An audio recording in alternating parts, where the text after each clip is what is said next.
What's going on, Internet? Scott here. I am here with Palmer Luckey, and we're here to talk about the Oculus Rift and how you came up with it and what it is. So tell me, what is the Oculus Rift? So the Oculus Rift is a virtual reality headset with a very wide field of view, providing a huge image, and low latency head tracking. It mimics where you're looking in the game.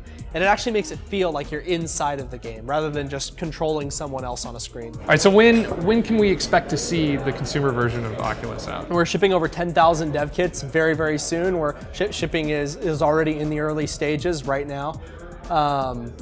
And we're putting out these developer kits so that game developers can start creating experiences using virtual reality hardware, so that when we launch our consumer version, there's already content waiting. Now, when are you planning on launching a consumer version of this? Because I know the dev kits are what, $300? They were $300 on the Kickstarter. Yes. Are the consumer versions going to be around the same price point, or are they going to be? We would like it to be cheaper, but it's a matter of balancing features with cost. We don't want to go too cheap and leave out features that we think are, can make really compelling VR experiences.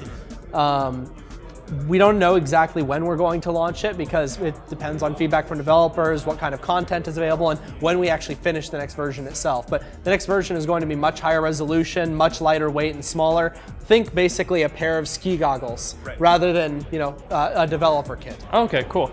So what are some problems that you guys have had, like with people with motion sickness and other experiences that we have in our brain? Because I was playing Hawken earlier, and it's awesome. I'm gonna say it right now, it's pretty awesome flying and falling to the ground. I haven't done that since I was a kid in the virtuality.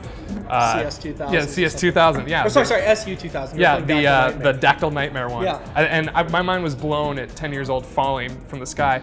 But when I came out of the unit, I was a little dizzy. I had motion sickness. Dactyl Nightmare or this one? Dactyl Nightmare. Okay. And this one, I didn't have the dizziness, but it was still like, I wonder if it would come back after playing it for an extended period of time. It can actually we're so much better than earlier hardware, because we have very, very low latency, great stereo 3D rendering, a high frame rate. Dactyl Nightmare, for example, was, I believe the tracking was running at 30 hertz. It was a magnetic tracking unit. They used a lot of prediction to compensate.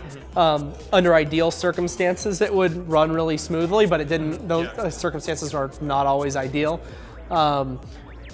But we still have a ways to go. The hardware can keep getting better, and people need to design experiences for virtual reality. No matter how good the hardware gets, no matter how great even the software gets, if you have an experience that involves doing barrel rolls in a fighter jet, that's going to make some people get sick, because that's what would happen in real life. Yeah, and the same thing happened with the Virtual Boy, where your head was locked in and it was playing with your inner ear. So yeah. if someone is playing a game on the Oculus and they're not moving their head around it, they can experience those same kind of problems, or is it going to feel just like you're playing a game on the screen? I mean, if you're just using a gamepad to and it's spinning your whole view, that's not good. And that's one of the reasons that there's a lot of alternative control schemes, like Team Fortress 2 that Valve just put out a VR update. That actually ships with 7 different control schemes just for keyboard and mouse, because they're trying to figure out what works best. And the default one, you can move your gun around without moving your head, and you can actually look around without dragging your gun with you, and then you can move your gun until you get to the edge, and then it starts to drag.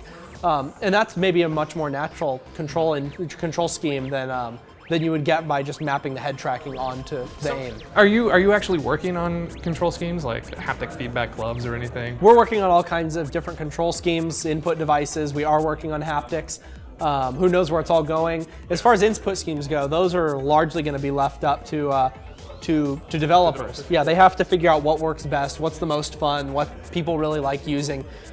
Things like input devices and haptics, we want to make the Rift a platform for virtual reality, not just a viewing device. How we accomplish that, we're still working. Now, virtual reality, at least for me and my generation, it was very 90s cool, hip, futuristic thing. What was it about virtual reality in the 21st century where you're like, now's the time?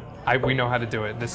We're going to go back to this and make it happen this time. Well, only 90s kids will remember this. Yeah. But virtual reality has been tried before. Oh, yeah. What's happened now is technology has just gotten to the point where we have very high density LCD displays that are very small and lightweight. We have motion tracking chips that go into phones, game pads, all kinds of different gaming devices that cost dollars instead of thousands of dollars. And they're very, small miniature devices.